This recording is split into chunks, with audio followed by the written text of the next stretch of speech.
special guest right now.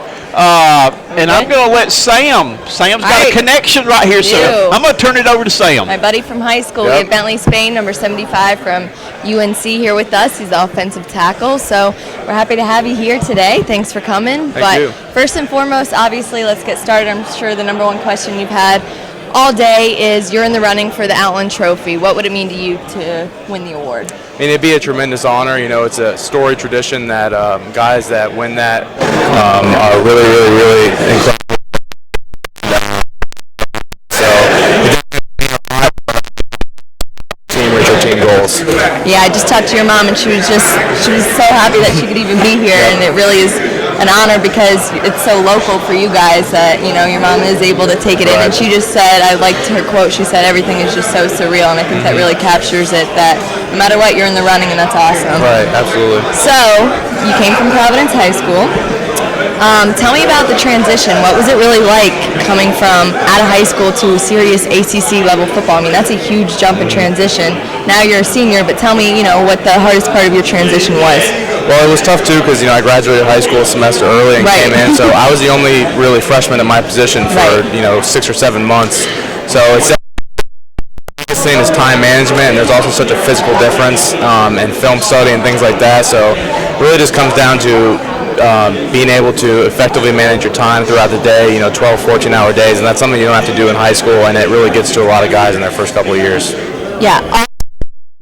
Play with in high school too, and now he's your wide receiver on the team. What's it like being able to play with an old buddy friend and still be on the same team? I mean, it must be cool. It's definitely extremely cool, and you know, having a guy like that you know personally, you've known for so well, you can confide things, you know, if you ever have an issue and things like that. But it's definitely really exciting when we're out there together on the field.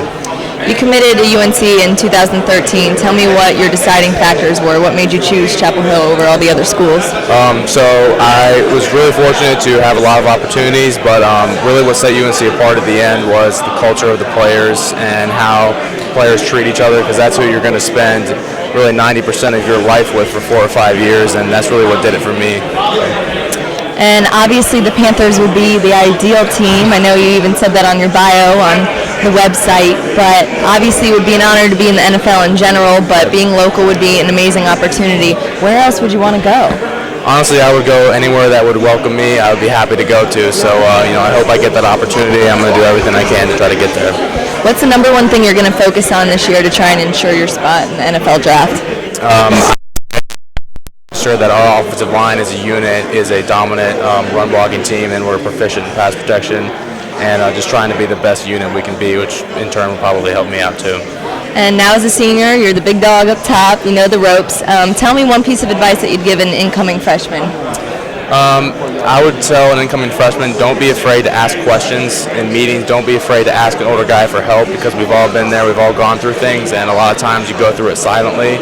That's kind of the culture of football, you know, don't complain, don't, you know, anything like that. And I'd say don't be afraid to ask an older guy for some help.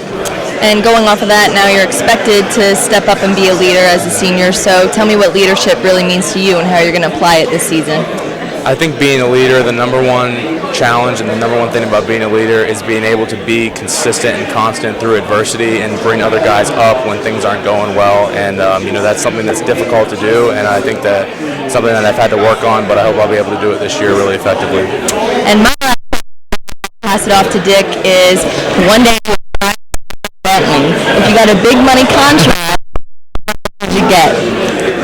Well, honestly, I'd probably just put most of it in the bank, but I would probably maybe get some new cowboy boots if I had to. All right. Coach, and I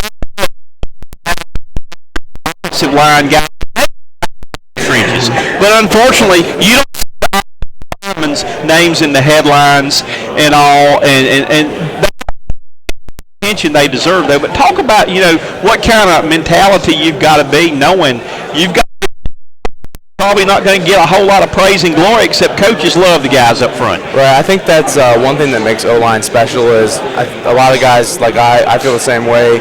You know, we kind of like that role. You know, we don't really like being, you know, in the spotlight and things like that, and we like kind of doing the dirty work and not having to, you know, be the flashy guy in front of the camera.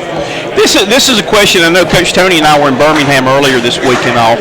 People don't realize that guys to come here and sit and face the gamut of all the questions and all, but how much prep time do y'all have to put in? Because I know you're always worried about bulletin board information for another team, or I want to say the right. How much do you have to do to prepare to come for a media day like this? Experience doing interviews and stuff, which I think guys that get to come here, a lot of them do, and you know, we have guys that prep you with types of questions you could get, types of answers that you should give, like things you should say, things you shouldn't say. So you know, it definitely, you know, it takes a few times to kind of talk about that and realize, you know, what are the things that could be taken out of context that might not really seem bad at the time, but you know, they do a really good job of preparing us. Well, how has your experience been so far today? You know, I've asked some players, would you rather be practicing now or would you rather do this? Which is harder? Well, you know, I'd say that practice is probably a little harder, but a little bit harder.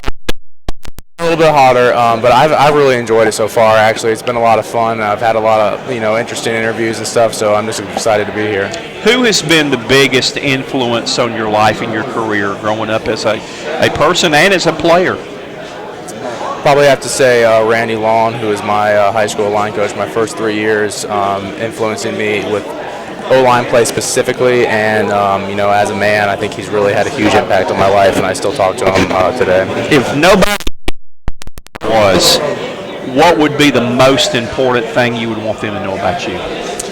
I probably want them to know that I'm going to do everything I can to help my team win, and you know, I'm excited to be a Tar Heel. Okay. Again, you've had to come and prep for this right here, and people asking you questions. But if you could pick anybody that is past, present, future, any one person to sit down and talk with for 1 hour, who would it be, and what would you talk about? It probably would be my grandpa that passed away in 2014. He was in his late 90s, and so when I was younger, he had a very interesting life. You know, he like worked in a lab with Albert Einstein, so I didn't get really a chance to be mature enough to talk to him about a lot of things like that. So I wish that I could, you know, ask him a few more questions now that I'm older and would have appreciated it. Well, I'll tell you what, I will give your communications director, you got an A+ today. Yeah, you did. You did a great job on this, and would love to maybe see you. We cover the Panthers too. Oh, nice. Well, so we maybe awesome. love to see you. Right. We're from Spartanburg. That's where training camp is. So we eat lunch with the Panthers every day, but we'd love to see you be down there and eat lunch with you someday down there. That'd be awesome. Maybe still wearing a light blue uniform. That's right. That'd be great. Well, we appreciate you being with us today and wish you the best of luck. Thank you. This season. I appreciate it. Yep. Thanks.